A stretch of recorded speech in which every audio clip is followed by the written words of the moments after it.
from Santiago. Díre Chocontuio, G, Global Impact. Hello from Vermont in the United States. Welcome to Global Impact. Hola, mi nombre es Sheila Escobedo. Me encuentro en la ciudad de Guatemala. Bienvenidos a la conferencia de Impacto Global. مرحبا من اسطنبول وأهلا وسهلا بجلوبال إمباكت. مرحبا معكم سوسن من شيكاغو فلسطين. أهلا وسهلا بجلوبال إمباكت. Saludos desde Santiago en Chile y bienvenido o bienvenida a Global Impact. Hello from White Plains, New York in the United States. Welcome to Global Impact. Pozdrowienia z Glasgow w Szkocji. Witaj w Global Impact. Hello from Charlotte, North Carolina in the United States. Welcome to Global Impact. Hello et bonjour from Alberta, Canada. Welcome to Global Impact. Hello from Montreal and welcome to Global Impact. Hello from Houston, Texas in the United States. Welcome to Global Impact. Hello from Lynchburg, Virginia in the United States. Welcome to Global Impact. Tina koutou katoa, no mai halimai ki te Global Impact. He mihi nui kia koutou mai I turanga nui a kiwa Aotearoa.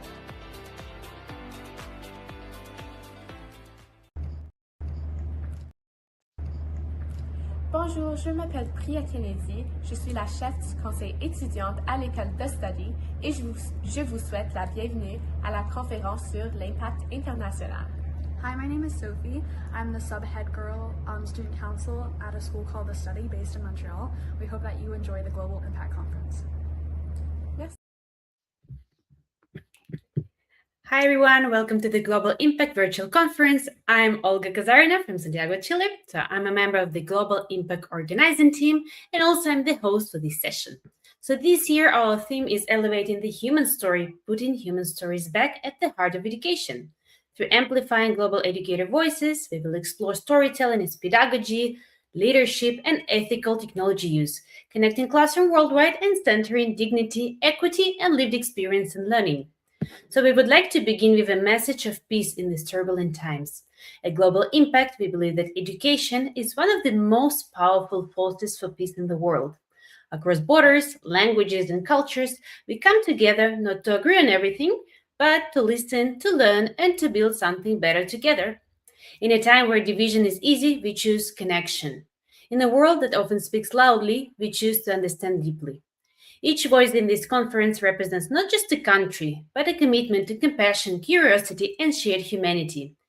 Peace is not something we wait for, it's something we practice through dialogue, through collaboration, and through the work we do with our students every day. This is our global impact. I'm honored to be a part of the Global Impact community. Today alone, we have 34 presenters, 17 organizers working behind the scenes, all representing 22 countries across 6 continents. And that doesn't include all of you, the incredible participants taking part in today's sessions. When people from these many backgrounds and experiences come together, powerful things happen. Today isn't just about sharing ideas. It's about sparking connections, challenging perspectives, and driving meaningful change forward. Now let's move to our session. So this session is in English. If you need to turn on the captions, please do so by following the directions being placed in the chat. And we have an incredible lineup of speakers today. And this session is going to be also one of them. Unfortunately, our speaker for this session today is having some connection issues and isn't available. So we are going to have a Q&A with Kemi Kennington on global education, and then we are going to see some great spotlight stories. Hi, Kemi. Hello, Olga, and good morning. Good morning to you too. So let me just introduce you briefly in case you haven't met Kemi yet.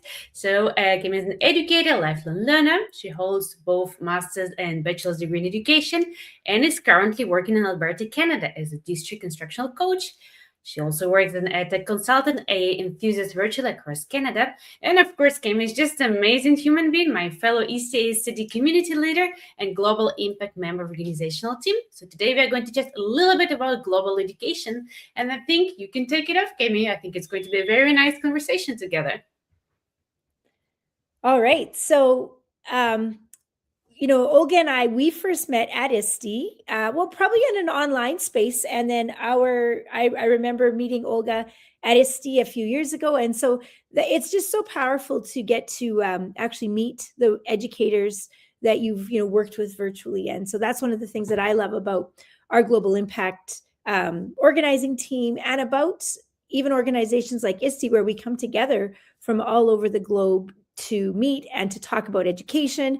And of course, lots of us attending ISTE ASCD are passionate about technology and that world of technology. But one of the things that I've been really interested in, kind of outside of my role as an educator in rural Canada, when I've been to different places in the world, I've been struck by the differences in education and what's available. And so a lot of the work that I've done in the global education space has been to look at how different the world can be in education. In North America, where I'm from, our students we have one-to-one devices, and we have, projection boards and projection screens and computers, and we're very well equipped. Even in rural Canada, our internet is usually okay. And one of the things that I've been doing in the last while, actually out of one of my Google Innovator project, is a podcast where I've been interviewing educators from around the world who live in lower income countries. And so some of the findings from those educators who live often in very rural areas or huge populated big cities are just so different. And one of my passions is helping North American, European educators who have so much to understand, even just a little bit, what it's like to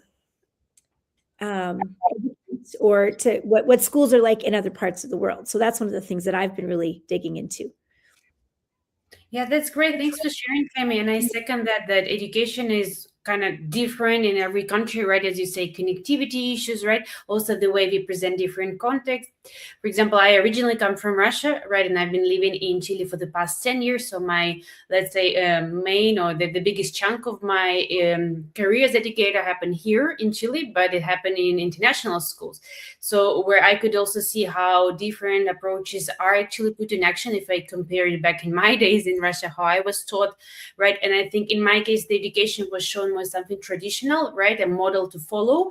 And afterwards in Chile, I mostly work for international baccalaureate schools, right? Where students follow more inquiry-based model, where students are encouraged to ask questions, encouraged to be curious. And then there is a less hierarchical model between teacher and student. So that has been really eye-opening, mind-blowing, right? And again, bringing those experiences here at our conference, the Global Impact, right? Meeting the organizational team, also meeting all amazing presenters, even further opens my mind, because as you say, for example, I know that in North Am, right, normally students would have devices or they're going to bring their own devices, while in LATAM, where I'm located, it's not really the reality. Even let's say in private schools, international schools, having individual devices is rather, let's say, there is a very thin line between seen as a luxury. And I think after the pandemic, there has been that switch back to paper, right? So the technology also has been let's say, shown with different perspectives. So here, I think I would say the general tendency also, especially where I worked in primary school, we don't really have that reality of one-on-one between students and devices. Normally devices are shared and they use only at certain times. I wouldn't even say the day, at certain times of the week. Well, and then I would like to, with many of the educators that I've interviewed and chatted with, gotten to know across the world in other places of the world. I'm thinking of my friend Esther from Zambia, or my friend Moses from Kenya. They live in very rural areas. And so my friend Esther, she's from a school that has about 800 students, northern Zambia. And that school has about 5 or 6 laptops that the teachers share. And that is their technology. So there's 25 teachers, they share 4 or 5 laptops. So anything they have to do. And then even one of my friends have quite a large school in Uganda. near Kampala in the capital city, and they're a well-known school. They're a private school, but all nationals, and they have lots of students from the surrounding neighborhood, and they have a computer lab. Now, the computer lab that they have is computers from donations from around the world. They're second or third hand. And the other thing, when we think computer lab, we think kids on the internet. Well, they have 50 computers that work sometimes, but they have no internet. And so if the teacher wants to use the computers or the students want to use the computers, it's all, whatever's downloaded. So think like Microsoft from 2014, that kind of thing, or downloaded programs. And if there's any internet connection at all, it's a teacher hotspot. So the teacher has to take their cell phone and hotspot to use those devices. And so students wouldn't even though there's devices in the rooms or in the big, they have this big kind of computer lab, the students really don't go on the internet at all. And so that brings me just to another thought is that, when we think in North America, we think of like devices like our laptops or our Chromebooks. And so much so many of the educators in other parts of the world, the Chromebook or a laptop is not even a realistic tool that they likely will have, most of them. And so the smartphone is totally where it's at. And so when we think about developing resources and technology, and I think of all these educational AI companies, very few of them are bringing an app to the table. And that's what our teachers in less connected and less affluent parts of the world need, is it has to be mobile. And so I think the tech industry is lagging a little bit in addressing that need for educators in less developed places. Yeah, I could not agree more on that, Kemi, because I also think, for example, educational or tech companies could also offer some unplugged activities. Someone who is a big computational thinking advocate, I know that normally computational thinking does not or would not require internet connection. There are a lot of unplugged activities, as well as activities that actually don't require any robotics, again, because of different resources in every country. So I'm thinking like that would be great, let's say if edtech companies provided either mobile version with unstable connectivity, right, or unstable, let's say, internet access, or some unplugged, basically kind of pen drive, because as I can imagine, if my computer cannot update operational system, probably most of the programs won't even run. So maybe there is some minimized version of the program that I could either install through CD or through pen drive. I know that might sound, let's say, a bit outdated, but again, I was born in the 90s, and in my days, I used to use, technology in my school, first of all, meant learning how to cook and how to basically what we were doing, like cross-stitch. So this is what technology meant, right, back in those days. And let's say 20, 30 years after, we are talking about AI, we are talking about design thinking, we are talking about computational thinking and robotics. So I also understand how difficult it is to catch up, as you say, with more disadvantaged regions, right? Where maybe we are talking about internet, but we don't know if there is stable supply of food and electricity, like the other basic needs that are not met. Well, and exactly, a lot of these schools that I've been talking about, electricity is not even a given, right? So there's either huge blackouts in the system, or the classroom sometimes, the electricity's out, there's no light. And actually, especially in rural Africa, water's an issue. The schools often aren't plumbed, don't have plumbing. And so you have a latrine situation. And often students might even need to bring, water in those yellow jugs that you might see, the water jugs from across Africa. So sometimes those even need to be brought to school. Children need to bring water so that they can clean and wash and do those kinds of things. And so there's just such a variety of education. Yet in those places, education still happens and still goes ahead. And in some places, even though books and paper supplies are hard to come by, we still have teachers that are trying to bring in robotics and drones and give kids those experiences in the most remote places. Yeah, I think, this is just so inspiring to think how important the role of educators, regardless of the place and the resources, because all the children deserve and have the right to education, right? And here we can see how educators can be so creative, as you say, trying to bring books, trying to bring robotics, and trying to maybe incorporate technology in other concepts in day-to-day life, even though I bet it must be very hard. And I think, again, it makes me also feel grateful that I also had many opportunities in my life. For example, that we were able to travel to EC, we were able to meet one another, right? We were able to win the award. And I just want to, again, thank all the educators who are right now struggling through different things, either through different supplies or lack of resources, sometimes lack of support too. As you are also a Google certified innovator, Kemi, I think I don't need to tell you how difficult it is to innovate in the school environment, sometimes due to different factors. Again, and that also brings me back, thinking about global education and global educators, how different it is, the role of educator in each country. Someone, again, coming from Russia, having worked in Chile for about 10 years in education, having friends who work in China, who work in, for example, South Africa, how different the relationships are between students and educators. Sometimes it's more hierarchical. Sometimes it's more like co-partners, co-creators. This is what I see more in Chile, like a partnership model. So I wonder, what have you seen, or what have you noticed in those relationships between students, parents, and probably also stakeholders and educators around the world? Well, it can certainly vary greatly. And I mean, thinking back to some of the teachers that I've spoken with in the African classrooms, sometimes there are, get this, Olga, 70, 80 kids, students in a grade, in a class with a teacher. And so, think about what that looks like, and how challenging that would be. We think, oh, I've got 25 kids in my class. That's, a lot. Yeah, So, too much.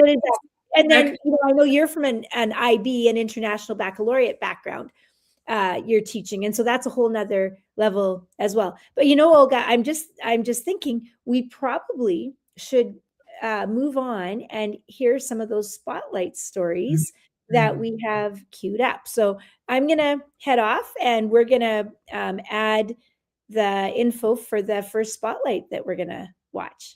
Yeah, that's a great actually example of the topic we've been talking today, right, about global education. So, this year we wanted to highlight incredible stories from around the globe of how educators are making a global impact in their classrooms. So thank you so much, Kemi, for joining us.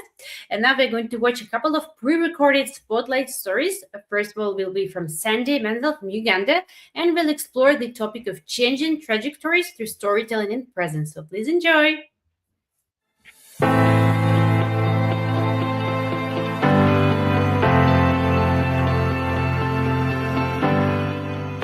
Every school has data, grades, attendance, and results. But behind every number is a story, and not all of those stories are being heard. My name is Dr. Sandy Banzel, and I am a head teacher at Kaboja International School in Kampala in Uganda. In brief, my history to where I am now.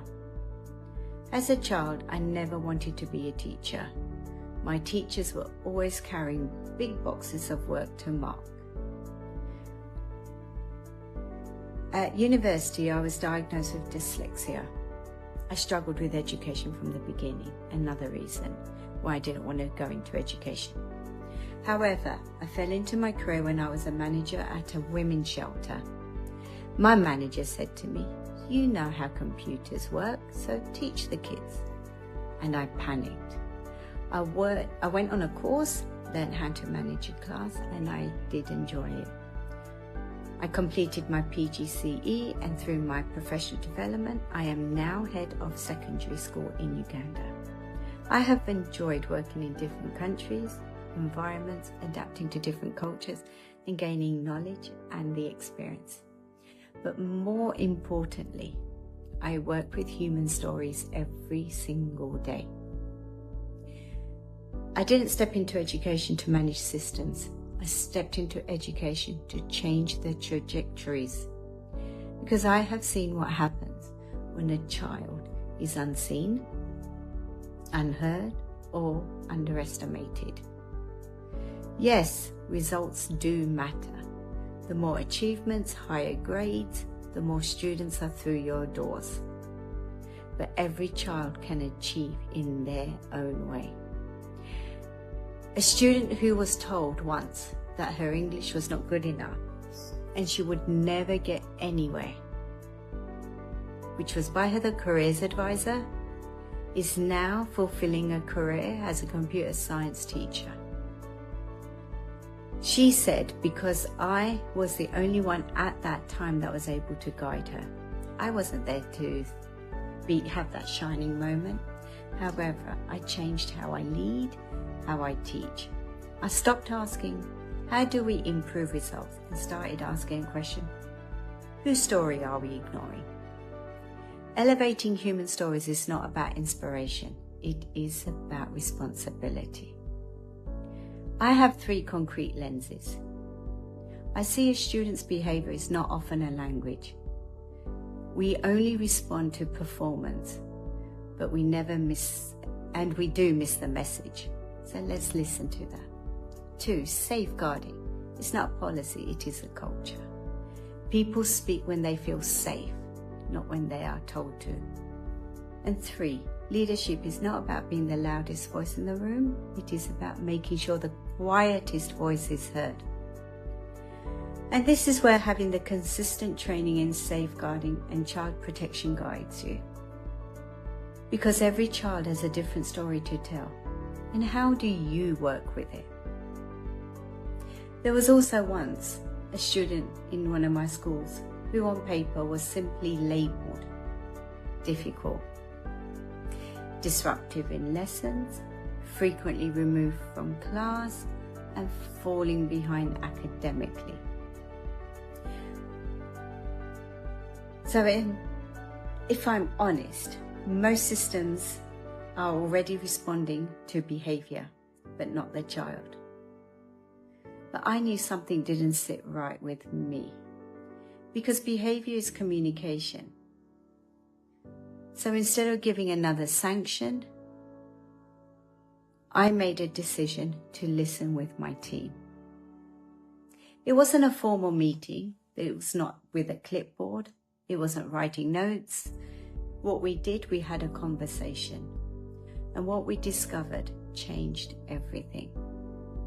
This wasn't a difficult student. This was a young person dealing with challenges far beyond the classroom. There was instability at home, pressure, silence, and school was the only thing that had become a place for him where struggle was visible. We shifted our approach. We created consistency, not punishment. We built trust, not fear. And we ensured safeguarding support was in place. And most importantly, we gave that student a voice. The change wasn't instant, and it wasn't perfect. But slowly, what we saw was the disruption reduced and the engagement was increased. His confidence grew, and for the first time, that student was no longer trying to be seen through behavior, because they were finally being heard as a person. That experience reminded me of something very critical. When we label a student, we limit them. But when we listen to their story, we unlock them. That is what it means to elevate a human story. Not to rescue, not to excuse, but to understand and respond with purpose. This is not a story in one school or in one country. This is a global reality. Across the world, there are students, educators, and communities whose stories are waiting to be recognized. Not rescued, recognized. So if we want a global impact, we must start with the human truth. We do not change the world through systems alone. We change it by elevating the stories that systems overlook. And that is where real impact begins. Thank you for listening to my Spotlight story. I hope together we can help and make the changes to make a better world, better community, and definitely better future global citizens.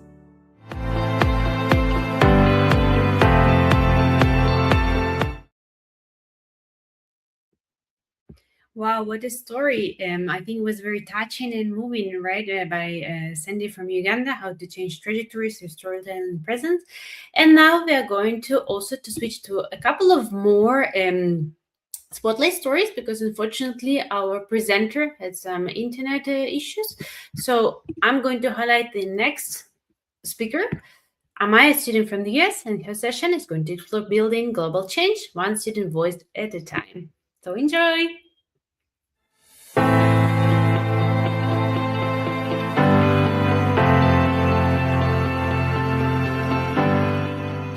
Hi, my name is Amia, and I'm a junior at Ridge High School in Basking Ridge, New Jersey. Education is one of the most important forces in the world. It matters just as much in every corner of it. Whether you're an educator from Basking Ridge, where I'm from, or from a rural region in the middle of India, the goal is the same: to prepare students to succeed after graduation. So, when I was in kindergarten, I walked into my cousin's house wearing my favorite shirt. My cousins, one was in third grade and the other in seventh at the time, took one look at me and then they just burst out laughing, shaking their heads. And I couldn't figure out what could possibly be so funny. I was so proud of this shirt. I mean, who wouldn't be proud of a shirt that in giant letters across a bunch of crayons said, "I love school"? Apparently, literally everyone older than the age of 5. You love school? Are you okay? Do you also love getting shots at the doctor? And then my older cousin said something that really stuck with me. Enjoy it while it lasts, because once you're our age, you'll hate it too. Except when I actually got to third grade, I still loved school. My cousins looked at me like I was some kind of alien. But it wasn't me that was different. It was my school. I went to a Montessori school. Montessori was kind of magical for me. In third grade, we spent the entire year studying Native American cultures. But it wasn't just in history class. In music, we spent the year working on a play that we performed. In English, we read stories, we researched, and we wrote. In science, we studied food and resources. I spent months creating an entire portfolio on Sacagawea, my favorite Native American historical figure. It consisted of articles, drawings, citations, everything. And at 8 years old, I was completely obsessed with Sacagawea. I mean, who else can say that? But here's the remarkable part. I still remember that year in crystal detail. I can still sing the Lewis and Clark song. But if you asked me what I learned in 7th grade, completely blank. That's the power of Montessori. Learning felt like an adventure. Reading was fun because I chose my books. Writing was fun because it wasn't 5-paragraph formulas. Math wasn't worksheets, it was puzzles. Science wasn't memorizing facts, it was learning through experiences. Teaching and explaining concepts to each other was part of the process. And this reinforced understanding and it helped me build confidence in myself. Yeah, not every teacher is Montessori trained, but the same principles can be applied anywhere. Student choice, curiosity, collaboration, and peer teaching doesn't require some kind of a special classroom. They just require believing that kids are capable of driving their own learning. Unfortunately for me, that joy didn't last forever. As I got older, school changed. And suddenly it wasn't about learning anymore, it was about testing. Reading turned into chapter quizzes. Writing became rubrics, formulas, and word counts. It was all 5 paragraph formulas. Math became worksheet after worksheet. But then, one day came my 8th grade language arts class. In this one period a day, everything felt different again. The class was some sort of a year-long passion project. So we had assignments along the way that all related to that chosen topic, which could change many times throughout the year. And we still covered all of the important skills. We read books, we researched, we gave presentations, we got to write, but we learned also how to use AI as a tool to spark our thinking, to push us to think deeper and ask better questions. And the year ended with the final assignment of building a TED Talk, the very thing that I now love to do on my own whenever I present at conferences and work on public speaking skills. This class just lit something up in me. It reminded me of what school used to feel like. It was fun, it was creative, and it was actually motivating because we were learning about what I wanted to learn about. And in that moment, I realized that school doesn't have to be boring. It can still spark joy. We've just chosen to make it different. And so that moment was my turning point. Instead of just accepting school the way it was, I started imagining how it could change. So, what's the point of school? If you ask me, it's not about memorizing a bunch of facts that I'll probably forget in a year. And it's not even about grades.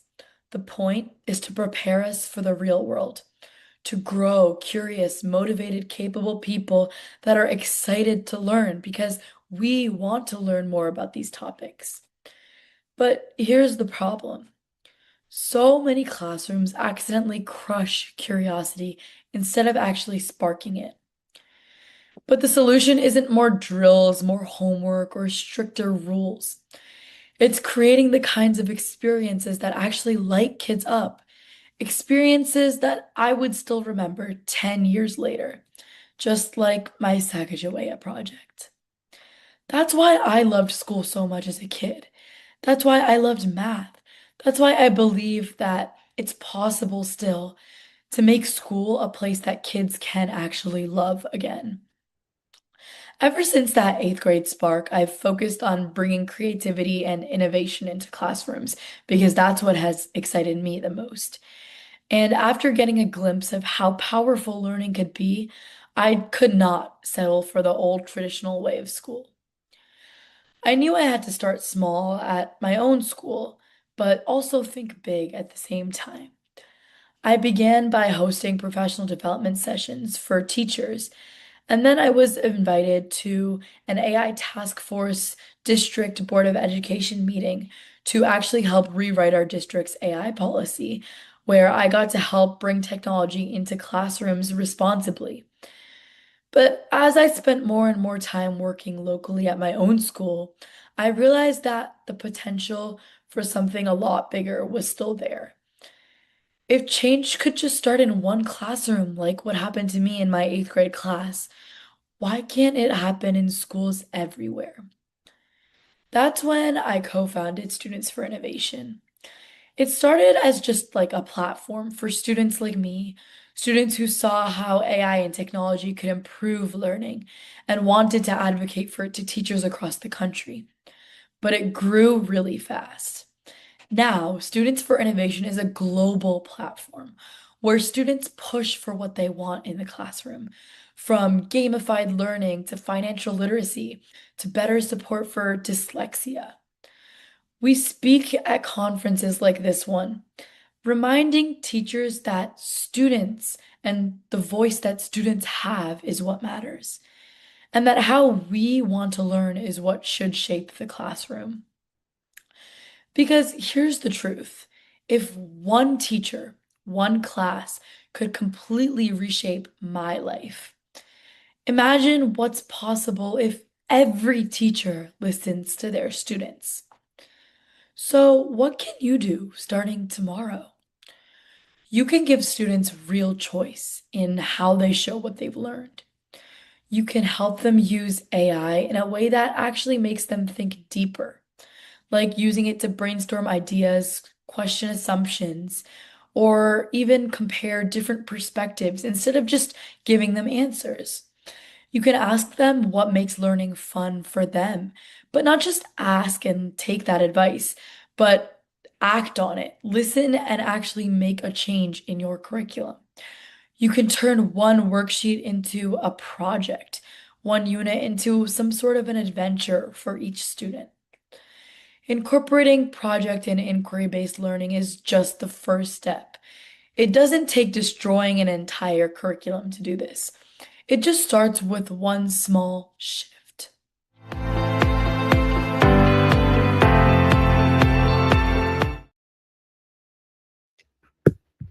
Wow, what an inspiring message from Amaya on both inquiry and agency.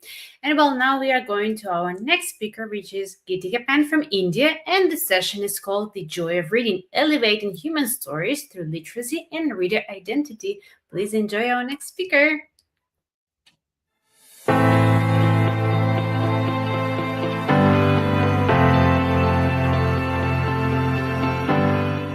Hello everyone, I am Gitika Pant.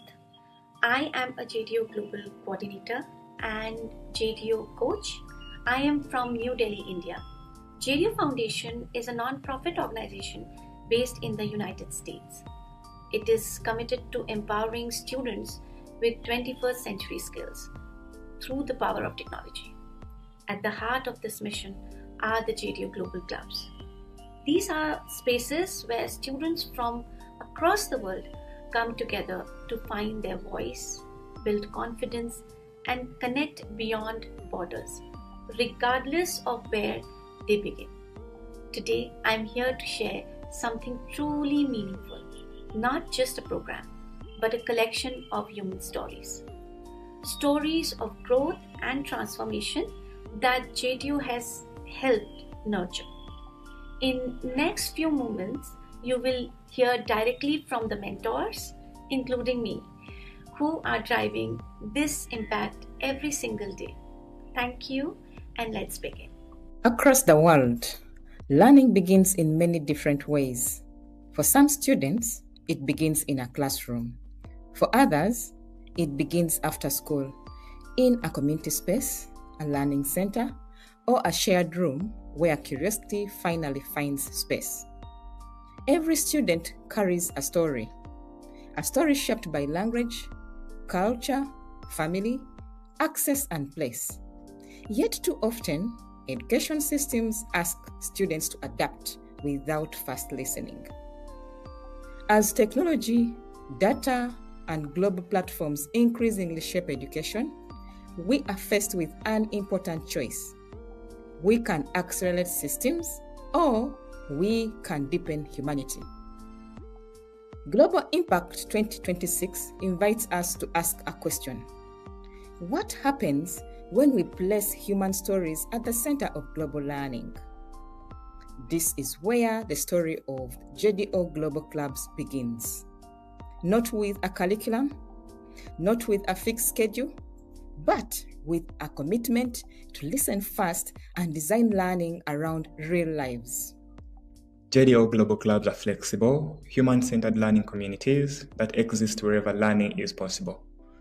They operate in schools, they run after school, they grow in community spaces, learning centers, and shared environments. Students are not required to join at the start of the year. They can join in any month because learning does not follow a straight line.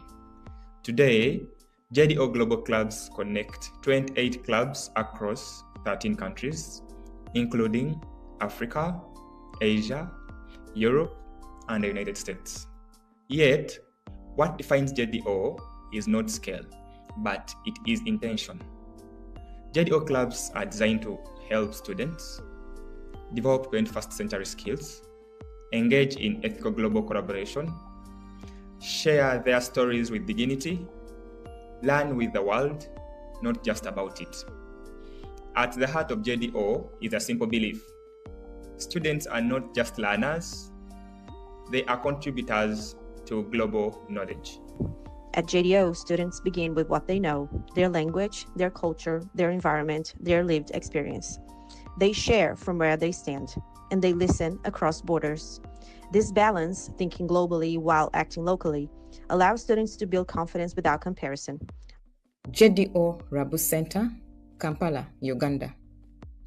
The JDO Rabu Center in Kampala is one of the anchors of the JDO ecosystem.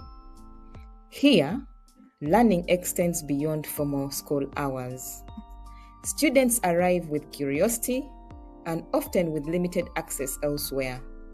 At the JDO Rabu Center, students are encouraged to speak, reflect, create, and collaborate. This is a space where confidence is built slowly and safely. The JDO Rabu Center connects local students to global conversations, allowing them to see their lives as part of the wider world. It is not just a center, it is a statement. Global learning must include those who are often left out. The JDO International Center in Ghaziabad serves as a bridge across continents. Here students from diverse backgrounds collaborate across age, language, and geography. Learning is not limited to subjects. It includes communication, empathy, creativity, and responsibility. Students connect with peers, sharing projects, reflections, and questions. The International Center shows how global learning can be inclusive, grounded, and ethically designed. It reminds us that the international education does not require privilege, but only access, guidance, and trust. Every JDO club is supported by people, not systems. At the core is the club leader, who runs sessions, facilitates activities, and works directly with students. Supporting them is the JDO club mentor, who guides, supports, and connects clubs globally. This shared leadership model ensures quality, care, and sustainability. Mentors do not control learning. They support reflection, ethics, and global alignment. Together, they create safe, meaningful learning spaces. Students engage in activities that connect creativity with global awareness, language exchange, art and culture, sustainability and environment, reflection and storytelling, collaborative global projects. These activities are not one-time events. They build over time, deepening skills and confidence. Students learn to express themselves and to listen. Students in JDO clubs don't just participate, they contribute. They share stories, teach peers, and build confidence across borders. When students are trusted with voice, learning deepens. JDO has shaped my view on different cultures and introduced a lot of other perspectives. JDO has really helped me with my social skills. I've got better at socializing and coming up with questions for people. JDO has broadened my perspectives around the world and introduced me to new cultures. I have to leave for high school, but I hope my younger peers will enjoy it as much as I do. JDO has helped me learn more about teamwork with other schools and learn more about other countries. My favorite part of JDO is that I want to ask people about their culture of like a lot of things. It's really fun when you ask them. I want to keep contact with the people I found interesting. I like the supportiveness of the JDO community. Be connected to JDO in the future is still communicating with other countries and keeping that bond that we have created through this program. I want to be able to have the chance to still connect with other people in different countries. The best part of the program for me is whenever we all meet together in the main room. Joy being able to be with people around the world and working on projects globally together. Thank you! In JDO clubs, students are not passive recipients. They teach, they create, they lead discussions. They learn that their ideas can travel and matter. This shift builds agency, voice, and ownership. Looking at ethical use of technology in JDO Global Clubs, technology in JDO Clubs is a bridge, not the center. It connects students responsibly. It amplifies voices without extracting them. Global learning becomes meaningful when stories are honored. JDO clubs elevate lived experience, not just outcomes. JDO Global Clubs are open to new schools, open to new teachers, open to community spaces, open to students who join at any time. Learning remains flexible, inclusive, and alive. Global impact begins with attention, with listening, and with care. JDO story is still unfolding, and there is a space in it for you.